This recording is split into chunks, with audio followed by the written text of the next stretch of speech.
What's up, my YouTube page? Today is Friday, May 20, 2022. It is 3:02 in the afternoon, and I'm here in the office.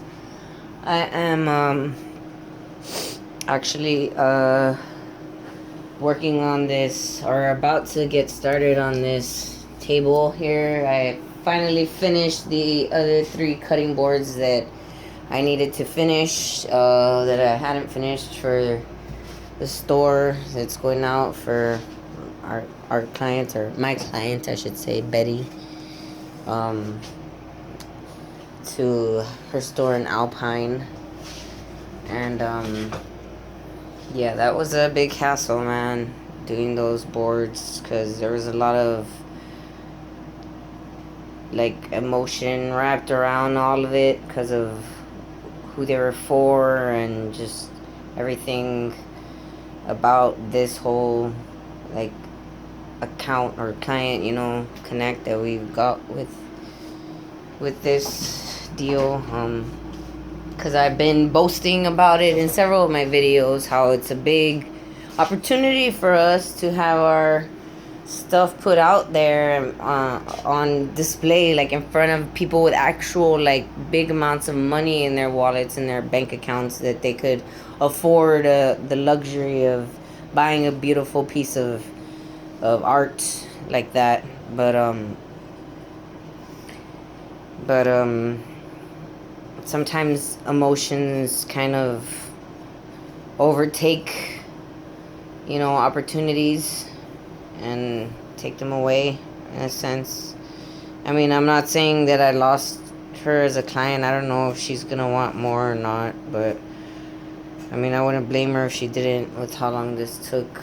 And if she knows, if she realizes, because Marco said he sent her some messages about her brother.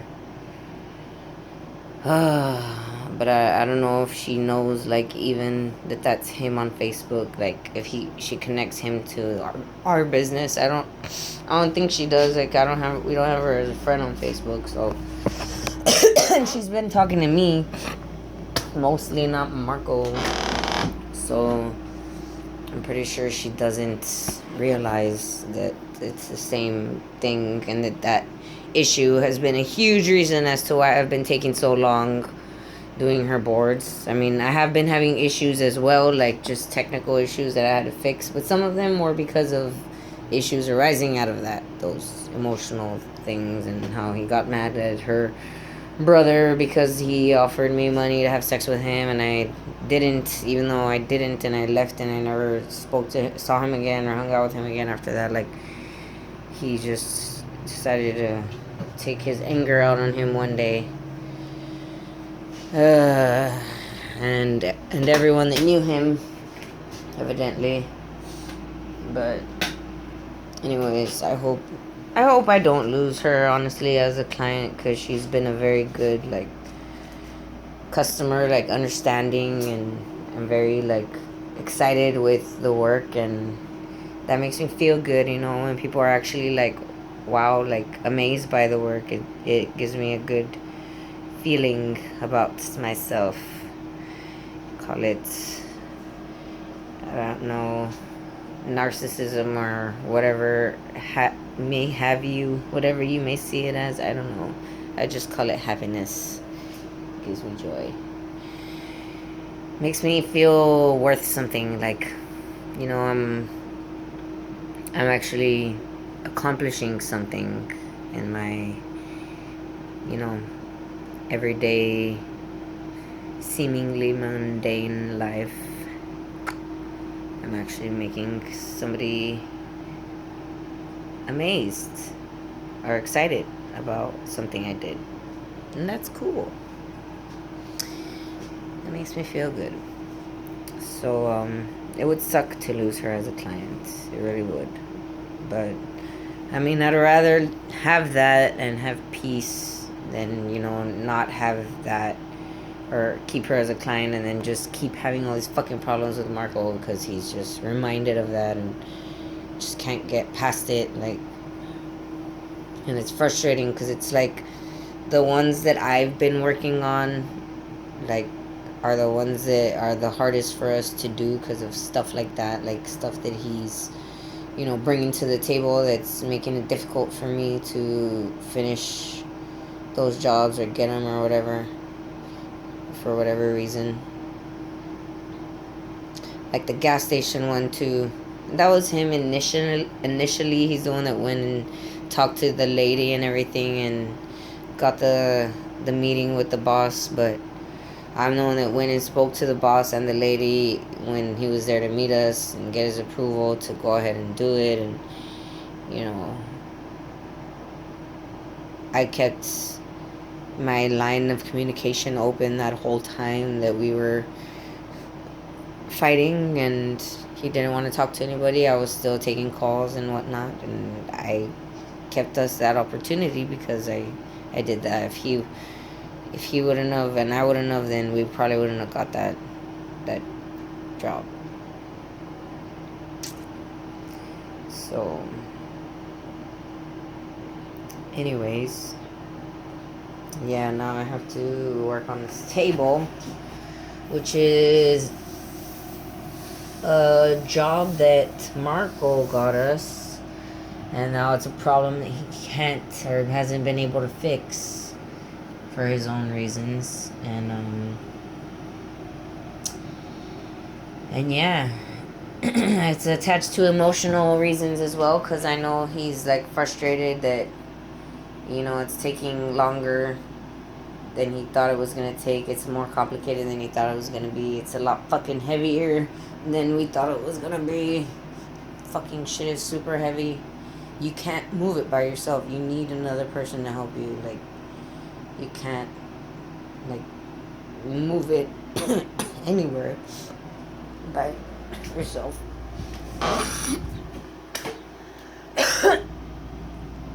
You could slide it around, maybe kick it, slide it back and forth, although I wouldn't recommend it, especially on this tiny table that it's on, because yeah, you could scratch it up more.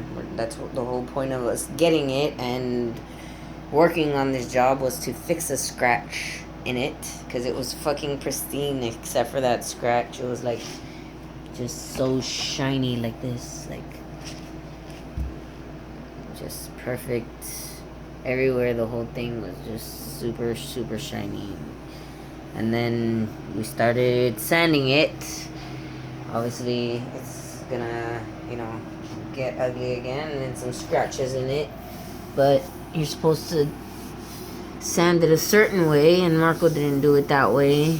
I don't know why, but anyways, I'm gonna fix it. And it's just something that I'm frustrated that I have to do, because I didn't want to fucking do this. Like, I probably would have told him no if I knew how it looked, like, because I wouldn't have been able to get it to that level like right away without doing research and stuff, which is what I basically been doing this whole time. So I'm gonna try it out and see if I could apply any of the things I learned to get it looking like that. We'll see though. It's so good.